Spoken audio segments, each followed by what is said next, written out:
Halo semuanya, perkenalkan nama saya Odilia Singh dengan NIM 11 2021-227. Pada hari ini kita akan membahas gangguan pada plasenta, selaput, ketuban, dan hiperemis gravidarum. Yang pertama di sini ada plasenta previa, di mana plasenta yang berimplantasi di atas atau mendekati ostium cervix interna. Nah, pada plasenta previa ini terdapat atas 4 macam, yaitu yang pertama ada plasenta previa marginalis, di mana tepi plasenta ini terletak di tepi ostium internal. Lalu ada plasenta previa partialis, di mana ostium internalnya ini ditutupi sebagian oleh plasenta. Setelah itu ada plasenta previa totalis, di mana ostium internalnya ini ditutupi seluruhnya oleh plasenta.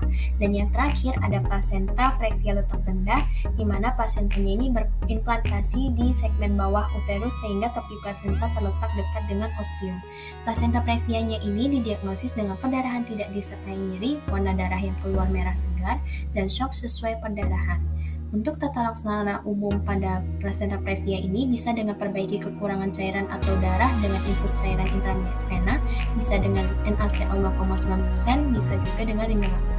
Kita juga harus melakukan penilaian pada jumlah perdarahan, dan jika perdarahannya banyak dan berlangsung, kita persiapkan seksio sesaria tanpa memperhitungkan usia kehamilan. Namun, apabila perdarahannya sedikit dan berhenti, dan janin hidup tetapi prematur, kita harus pertimbangkan terapi ekspektatif. Nah, terapi ekspektatifnya dengan syarat-syarat sebagai berikut. Setelah itu ada berikan tokolitik bila ada kontraksi dengan MgSO4 4 gram IV dosis awal, dilanjutkan dengan 4 gram setiap 6 jam, atau bisa juga dengan nifedipin 3 kali 20 mg per hari. Pemberian tokolitik ini dikombinasikan dengan betason 12 mg IV dosis tunggal untuk pematangan paru janin. Kita juga harus perbaiki anemia dengan sulfas ferrosus atau ferrosus fumarat. Nah, setelah itu ada solusio plasenta, di mana solusio plasenta ini terlepasnya plasenta dari tempat implantasinya. Jadi, pada diagnosisnya ini ada perdarahan dengan nyeri intermittent atau menetap, warna darah kehitaman dan cair, shocknya ini tidak sesuai dengan jumlah darah keluar, anemia berat, gawat janin atau hilangnya denyut jantung janin, dan uterus tegang terus-menerus dan nyeri. Nah, mengapa bisa terjadi demikian? Di mana pada solusio plasenta ini sebenarnya pada plasentanya ini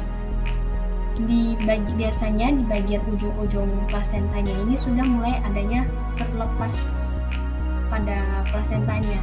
Jadi biasanya darahnya ini mulai keluar namun tidak disadari oleh ibu. Nah, plasentanya ini tidak bisa langsung keluar di jalan lahir karena terhambat oleh si plasenta yang baru terlepas sebagian. Nah, akhirnya darahnya ini terkumpul dan terjadinya oksidasi, dan inilah yang sering dikeluhkan oleh si ibu, di mana warna darahnya menjadi kehitaman dan bahkan biasanya shocknya ini tidak sesuai dengan jumlah darah yang keluar.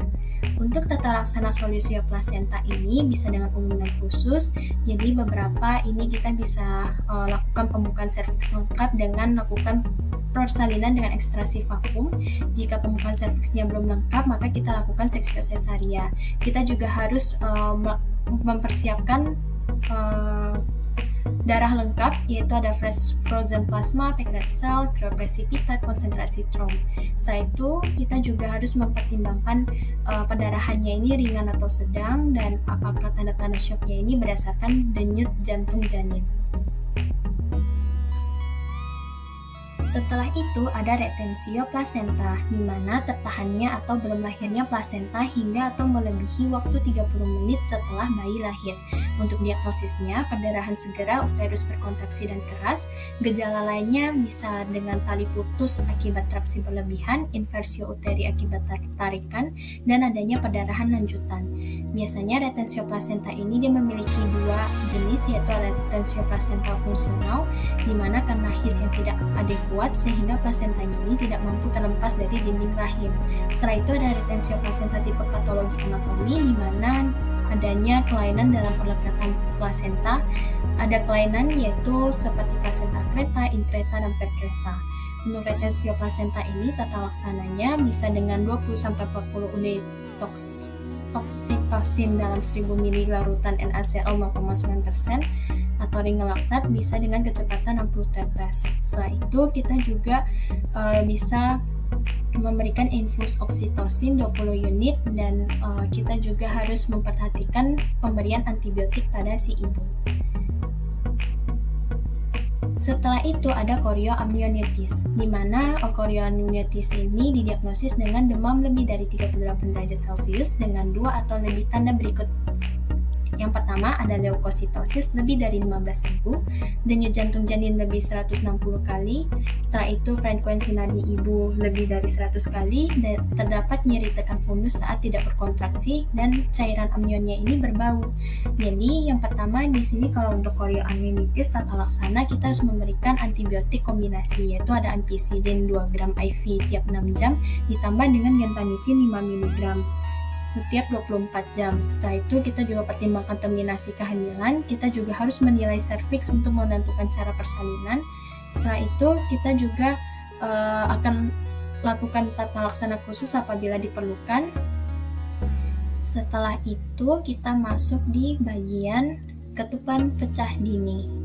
Pada ketuban pecah dini ini, gejalanya merasa keluar cairan yang banyak secara tiba-tiba. Untuk pemeriksaannya bisa juga dengan inspekulo dengan spekulum steril, dan kita juga harus memastikan pada cairan tersebut adalah cairan amnion dengan memperhatikan bau cairan ketuban yang khas. Tes nitrazin, lihat apakah kertas lakmusnya itu berubah dari merah menjadi biru. Setelah itu, untuk ketuban pecah dini tata laksananya bisa diberikan dengan eritromisin 4 kali 250 mg selama 10 hari. Tetap kita harus merujuk ke fasilitas yang lebih memadai.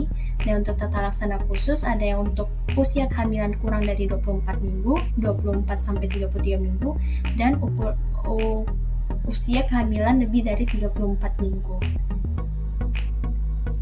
Nah, setelah itu ada hiperemis gravidarum. Hiperemis gravidarum ini dia merupakan gejala mual muntah yang berlebihan. Nah, di mana dengan gejala klinisnya itu muntah yang hebat, mual dan sakit kepala terutama pada pagi hari, nafsu makan menurun, berat badan menurun, nyeri epigastrium, lemas, dan rasa haus yang hebat, gangguan kesadaran. Untuk hiperemis gravidarum ini terdapat tanda-tanda dehidrasi seperti mata cekung, bibir kering, vigor berkurang.